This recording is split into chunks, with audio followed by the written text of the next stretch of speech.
నా దాగు చోటు నీవే అని ఈ కీర్తన సంకీర్తనలే పాడారని తెలుసు. ఇది పురుష కీర్తన. సారీ, ఈ అద్భుతమైన గీతాన్ని బట్టి ప్రభువుని స్తుతిస్తున్నాం. ప్రభువుని మహింపరచాలి.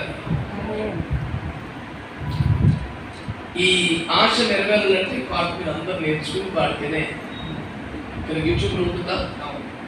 ఎప్పుడు చూస్తుంది అది కూడా రెడీగా ఉంటుందా?